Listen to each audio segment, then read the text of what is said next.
ನಮ್ಮ practice with psychic power YouTube ಚಾನಲ್ನ ವೀಕ್ಷಕರಿಗೆ ಸ್ವಾಗತ. ಇಂದು ನಾನು ಪ್ರಸ್ತಾಪ ಮಾಡಲಿರುವ ಅಂಶ ಏನೆಂದರೆ ಕಾರ್ಬೋಹೈಡ್ರೇಟ್ಸ್ ನಮ್ಮ ದೇಹಕ್ಕೆ ನಾವು ತೆಗೆದುಕೊಳ್ಳದೇ ಇದ್ದರೆ ಆಹಾರದಲ್ಲಿ ಏನಾಗುತ್ತದೆ ಎಂಬುದೇ ಪ್ರಧಾನವಾದ ಅಂಶ. ಈ ವಿಡಿಯೋದಲ್ಲಿ ನಾನು ಹೇಳಲಿಕ್ಕೆ ಇಷ್ಟಪಟ್ಟಿರುವಂಥ ಅಂಶ. ಯಾಕೆಂದರೆ ಇತ್ತೀಚಿನ ದಿನಗಳಲ್ಲಿ ನಾವು ಕೆಲವು ಅಬ್ಸರ್ವ್ ಮಾಡ್ತೇವೆ. ಸಕ್ಕರೆ ಕಾಯಿಲೆ ಇರ್ಬೋದು ಅಥವಾ ಬೇರೆ ಬೇರೆ ಕಾಯಿಲೆಗಳು ಇರ್ತಾವಲ್ಲ, ಆ ಒಂದು ವಿಚಾರ ಬಗ್ಗೆ ಹಲವು ತಜ್ಞರು ಹೇಳ್ತಿದ್ದಾರೆ. ಅನ್ನ ಕಡಿಮೆ ತಿನ್ನಿ ಅಥವಾ ಅನ್ನ ತಿನ್ನಬೇಡಿ, ರಾಗಿ ತಿನ್ನಿ ಅಥವಾ ಗೋಧಿ ತಿನ್ನಿ ಅಥವಾ ಕಡಿಮೆ ತಿನ್ನಿ, ಈ ಥರ ನಾವು ಅಬ್ಸರ್ವ್ ಮಾಡ್ತೇವೆ. ಅಂದರೆ ಈ ಮೇನ್ ಸೋರ್ಸ್ ಆಫ್ ಕಾರ್ಬೋಹೈಡ್ರೇಟ್ಸ್ ಇದ್ದರೆ ಕಾರ್ಬೋಹೈಡ್ರೇಟ್ಸ್ನ ಮೂಲ ಈ ರೈಸು, ರಾಗಿ ಅಥವಾ ಇಂಥ ಹಿಟ್ಟು ಇರುವಂತಹ ಆಹಾರ ಧಾನ್ಯಗಳು, ಆಹಾರ ಪದಾರ್ಥಗಳು. ಇವು ನಮಗೆ ಬೇಕಾ ಬೇಡವಾ ದೇಹಕ್ಕೆ ಅಂತ ನಾವು ಚರ್ಚೆ ಮಾಡೋಕ್ಕೆ ಮುಂಚೆ ಸ್ವಲ್ಪ ಹಿಂದಕ್ಕೆ ಹೋಗೋಣ. ಸ್ವಲ್ಪ ಹಿಂದೆ, ಒಂದು 500 ವರ್ಷ ಹಿಂದೆ ಅಥವಾ ಒಂದು 1000 ವರ್ಷ ಹಿಂದೆ ಅಥವಾ ಅದಕ್ಕಿಂತ ಇನ್ನೂ ಹಿಂದೆ, ಒಂದು 2000 ವರ್ಷ ಹಿಂದೆ ಹೋದಾಗ ಮನುಷ್ಯ ಏನು ತಿಂದು ಬದುಕ್ತಿದ್ದ? ನಮಗೆ ಈ ಆಹಾರ ಧಾನ್ಯಗಳು, ಅಕ್ಕಿ ಇರ್ಬೋದು, ಇಂಥವು ಏನೇ ಆಹಾರ ಧಾನ್ಯಗಳು ಯಾವುದರಿಂದ ಬಂದವು? ವ್ಯವಸಾಯ ನಾವು ಅಭಿವೃದ್ಧಿ ಪಡಿಸಿದ ನಂತರ ಅಷ್ಟೇ ಬಂದಿದ್ದೀವಿ.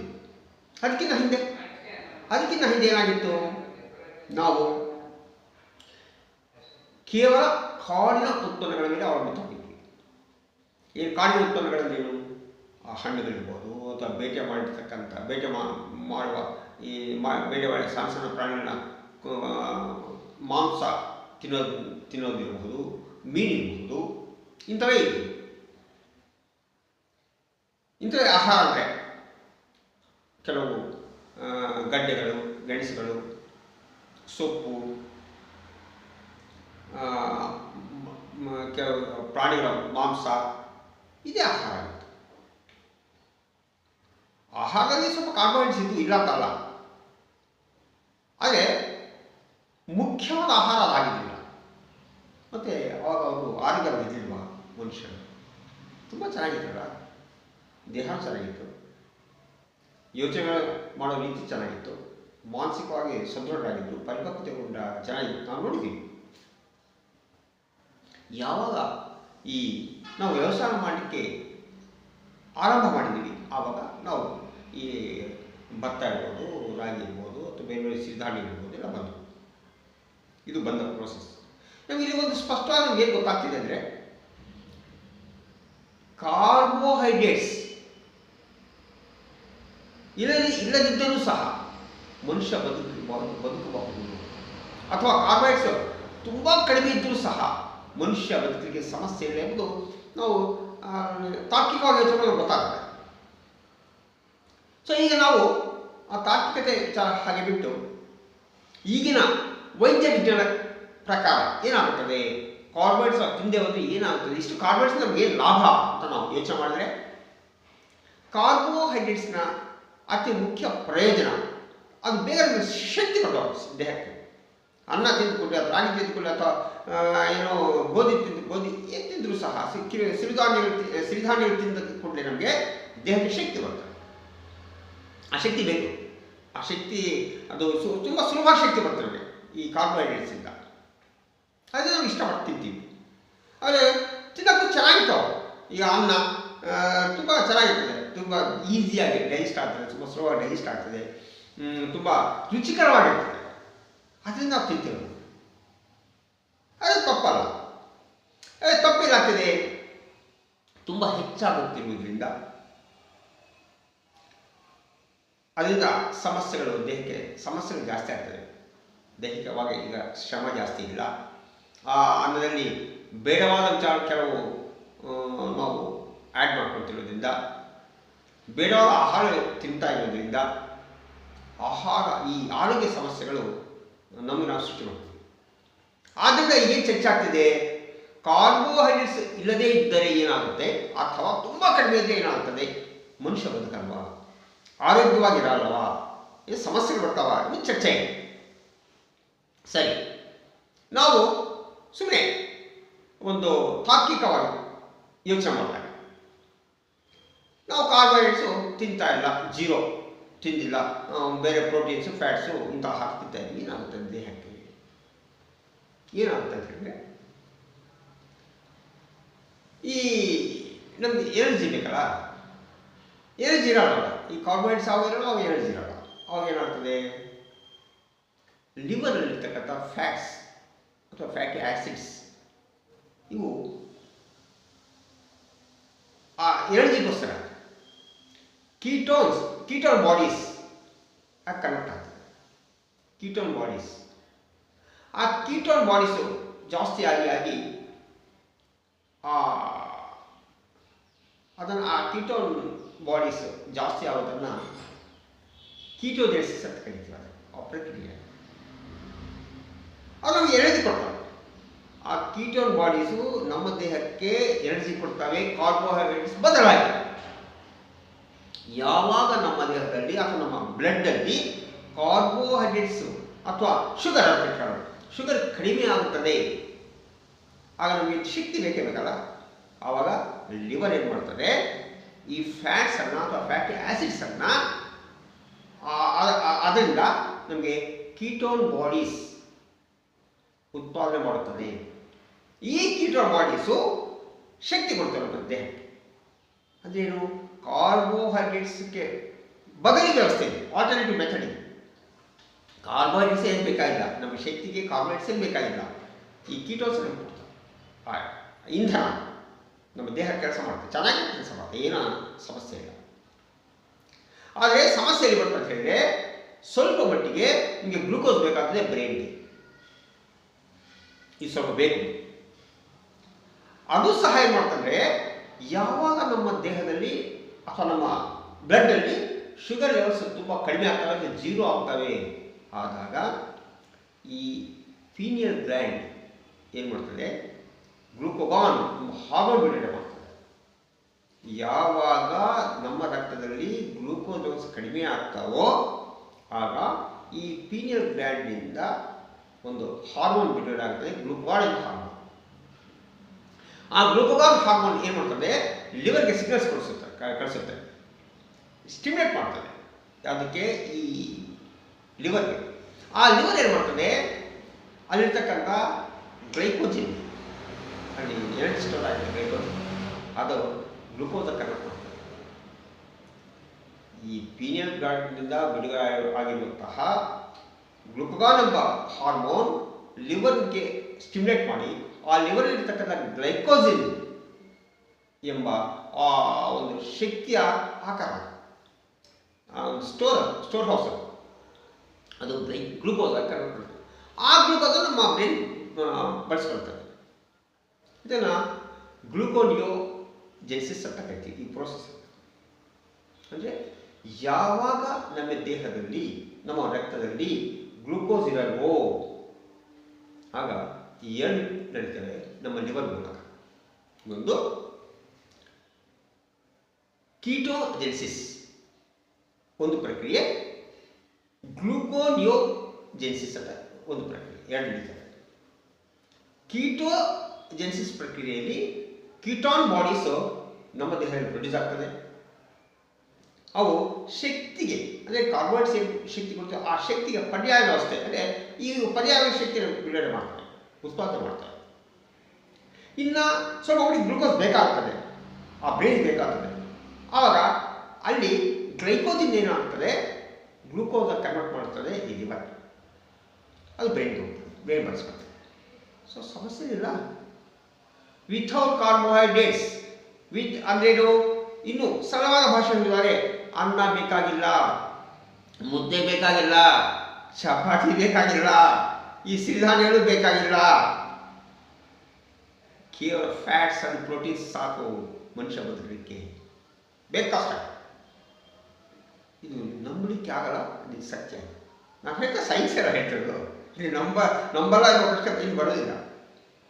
ಎಷ್ಟೋ ಜನ ಋಷಿಗಳು ದೀರ್ಘಕಾಲ ಉಪವಾಸ ಇರ್ತಾರೆ. ಅವ್ರು ಎಲ್ಲಿಂದ ಬರ್ತಾರೆ? ಈಗ ಕಾರ್ಬೋಹೈಡ್ರೇಟ್ಸು ಜೀರೋ ಆಗುತ್ತಲ್ಲ, ಕಾರ್ಬೋಹೈಡ್ರೇಟ್ಸ್ ಇರೋದೇ ಇಲ್ವಲ್ಲ, ನಾವು ಆಹಾರ ತಗೊಂಡಾಗ ಕಾರ್ಬೋಹೈಡ್ರೇಟ್ಸ್ ಇರ್ಬಾರ್ದು, ಮತ್ತು ಅವ್ರು ಎಲ್ಲಿ ಬದುಕ್ತಾರೆ? ಹಿಂಗೆ ಬದುಕಿದ್ರೆ ಸಾಧ್ಯ? ಅವಾಗ ನಮ್ಮಲ್ಲಿರ್ತಕ್ಕಂಥ ಫ್ಯಾಟ್ಸು ಮೊದಲು ಏನು ಈ ಕೀಟೋನ್ ಬಾಡೀಸ್ ಆಗಿ ಸ್ವಲ್ಪ ಮಟ್ಟಿಗೆ ಗ್ಲೂಕೋಸ್ ಕನ್ವರ್ಟ್ ಆಗ್ತದೆ, ಅದು ಖಾಲಿ ಆಗ್ತದೆ.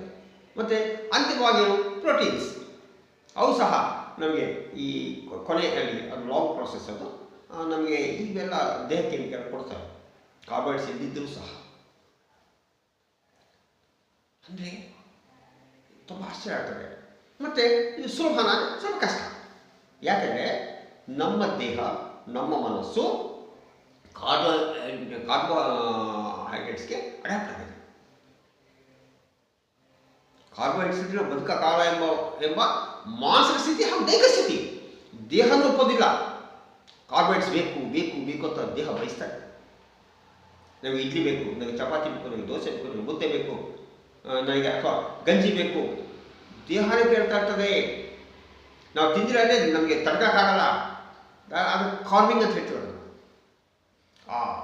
ಉತ್ಕೃಷ್ಟ ಬಯಕೆದು ಬೇಕು ಬೇಕು ಬೇಕು ಅಂತ. ಉದಾಹರಣೆಗೆ ಈ ಒಬ್ಬ ಕುಳುಕ ಇರ್ತಾನೆ ಅಂತ ಹೇಳ್ತಾರೆ, ಒಂದು ಆಲ್ಕೋಹಾಲ್ ಡ್ರಿಂಕ್ಸ್ ಬೇಕು. ಅವನು ತಗೊಂಡಿಲ್ಲ ಅಂದರೆ ದೇಹ ಶೇಕ್ ಆಗ್ತಾ ಇರ್ತದೆ. ಆ ಕುಳ್ದಾಗ ಸರಿ ಹೋಗ್ತಾನೆ. ಅದಕ್ಕೆ ಚಿಕ್ಕ ಎಕ್ಸಾಂಪಲ್ ಇರ್ತೀನಿ. ನಾನು ಟೀ ಕುಡಿಯೋ ಅಭ್ಯಾಸ, ಅದು ನಮಗೆ ಜೊತೆ ಗೊತ್ತಿತ್ತು. ನಾನು ಟೀ ಕುಡಿತೀನಿ ಜಾಸ್ತಿ. ಆ ಟೀ ಕುಡಿದ್ರೆ ನಾನು ಮೂರು ಹೊರಟಾಗ್ತೀನಿ. ಟೀ ಏನು ಬೇಕಾಗಿಲ್ಲ, ದೇಹಕ್ಕೆ ಟೀ ಬೇಕಾಗಿಲ್ಲ, ಅದು ದೇಹ ಬಯಸುತ್ತೆ ಟೀ ಬೇಕು. ಅವಾಗ ಟೀ ಕುಡಿತೀನಿ, ಸರಿ ಹೋಗುತ್ತೆ.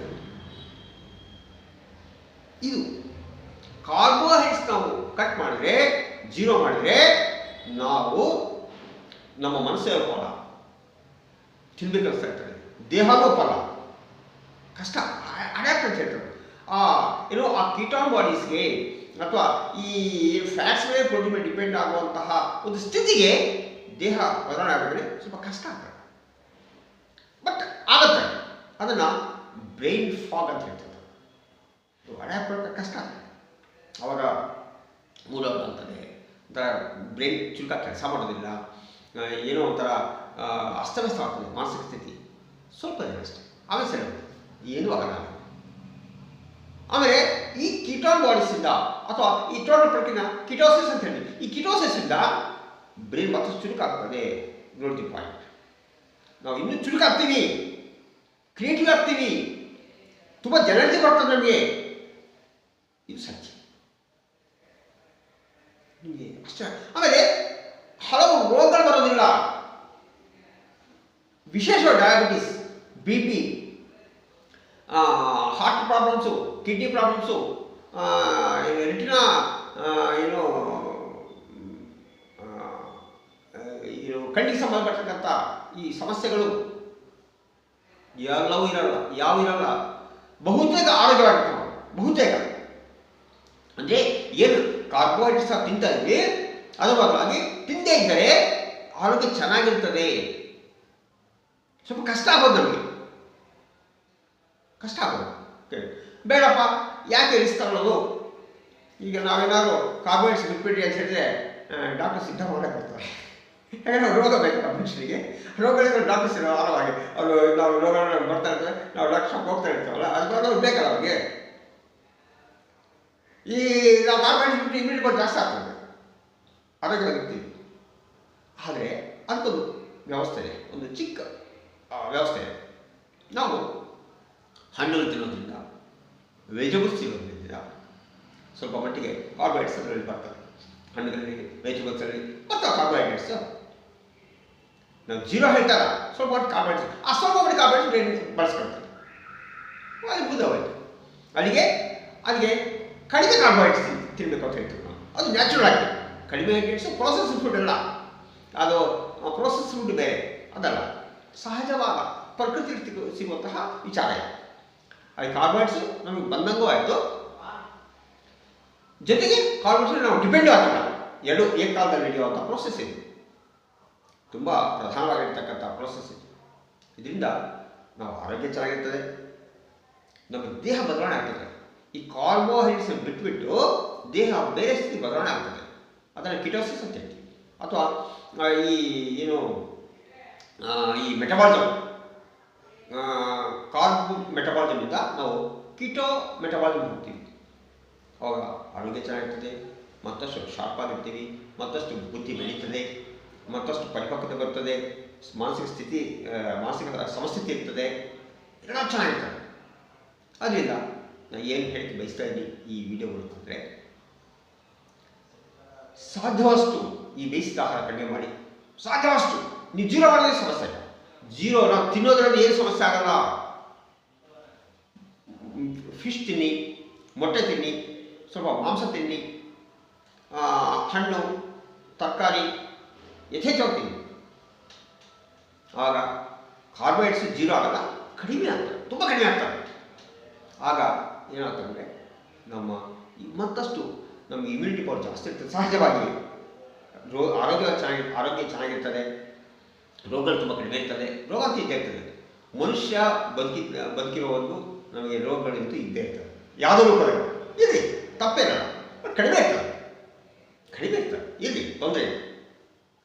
ಸೊ ಇದು ಈ ವಿಡಿಯೋ ಮೂಲಕ ಅದ್ಭುತವಾದ ವಿಚಾರ ಇದೆ.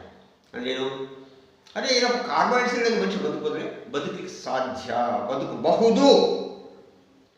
ಇನ್ನು ಕಾರ್ಬೋಹೈಡ್ರೇಟ್ಸ್ ಇಲ್ಲದಂಗೆ ಬದುಕಬಹುದು ಅಂದಾಗ ನಾನು ಕಡಿಮೆ ತಿಂಡಿ ಅಂತ ಹೇಳ್ತಾ ಇದ್ದೀನಲ್ಲ. ಸೊ ಇಟ್ ಈಸ್ ತುಂಬ ಏನು 100% ಗ್ಯಾರಂಟಿ ಆಗಿರ್ತಂಥ ವಿಚಾರ ಇದೆ. ಏನು ಸಮಸ್ಯೆ ಯಾವ ಸಮಸ್ಯೆ ಆಗೋದೇ ಇಲ್ಲ, 100%. ಇಂಥ ಸಂದರ್ಭದಲ್ಲಿ ನಮಗೆ ಈ ಅಡಾಪ್ಟೇಷನ್ ಅಂತ ಇರ್ತಾರಲ್ಲ, ಅಂದರೆ ನಾವು ಇಷ್ಟು ಸುಲಭವಾಗಿ ಮಾಡೋಕ್ಕಾಗಲ್ಲ, ನಾವು ಹೇಳಿದಷ್ಟು ಸುಲಭವಾಗಿ ಮಾಡೋಕ್ಕಾಗಲ್ಲ. ಮತ್ತು ಮಾಡೋಕ್ಕೆ ಬರ್ಬೇಕಂದ್ರೆ ಏನು ಮಾಡಬೇಕು, ಮನಸ್ಸು ಗಟ್ಟಿಯಾಗಿರಬೇಕು. ನಾವು ಅಂದ್ಕೊಂಡು ನಾವು ಮಾಡಬೇಕು, ನಾವು ಇದು ಮಾಡಬೇಕಂತ ಮಾಡಬೇಕು. ಆ ಶಕ್ತಿ ಎಲ್ಲಿಂದ ಬರ್ತದೆ ನಮಗೆ? ಪ್ರಾಕ್ಟೀಸ್ ವಿತ್ ಸೈಕಿಕ್ ಪವರ್ ಬರ್ತದೆ. ಪ್ರಾಕ್ಟೀಸ್ ವಿತ್ ಸೈಕಿಕ್ ಪವರ್ನಿಂದ ನಾವು ಅಂದ್ಕೊಂಡು ನಾವು ಮಾಡ್ತೀವಿ. ನಾವು ಏನು ಅಂದ್ಕೊಂಡು ಅದಕ್ಕೆ ನಾವು ಕಮಿಟ್ ಆಗಿರ್ತೀವಿ, ಅವತ್ತು ಬದ್ಧಾಗಿರ್ತೀವಿ. ಆದ್ದರಿಂದ ಪ್ರಾಕ್ಟೀಸ್ ವಿತ್ ಸೈಕಿಕ್ ಪವರ್ನ ನೀವು ಅಭ್ಯಾಸ ಮಾಡ್ಕೊಳ್ಳಿ. ಜೊತೆಗೆ ಈ ಆಹಾರಗಳನ್ನು ಬದಲಾವಣೆ ಮಾಡ್ಕೊಳ್ಳಿ, ಜೀವನಶೈಲಿ ಬದಲಾವಣೆ ಮಾಡ್ಕೊಳ್ಳಿ, ನಾವು ಚೆನ್ನಾಗಿರ್ತೀವಿ. ಈ ವಿಡಿಯೋ ಆದ್ದರಿಂದ ಈ ಅದ್ಭುತವಾದ ಪ್ರಾಕ್ಟೀಸ್ ವಿತ್ ಸೈಕಿಕ್ ಪವರ್ ಎಂಬ ವಿದ್ಯೆಯನ್ನು ಕಲಿಯಲಿಕ್ಕೆ ಇಷ್ಟಪಟ್ಟಿದ್ದಲ್ಲಿ, ಬಹುಕಾಲದಿಂದ ಹಲವು ಸಮಸ್ಯೆಗಳು ನರಳುತ್ತಿದ್ದು ಪರಿಹಾರಕ್ಕಾಗಿ ಹುಡುಕುತ್ತಿರುವ ವ್ಯಕ್ತಿಗಳು ನನ್ನನ್ನು ಸಂಪರ್ಕ ಮಾಡಬಹುದು. ಈ ವಿಡಿಯೋ ನಿಮಗೆ ಇಷ್ಟವಾಗಿದ್ದಲ್ಲಿ ಸಬ್ಸ್ಕ್ರೈಬ್ ಮಾಡಿ, ಶೇರ್ ಮಾಡಿ, ಲೈಕ್ ಮಾಡಿ, ಕಾಮೆಂಟ್ ಮಾಡಿ. ಧನ್ಯವಾದ.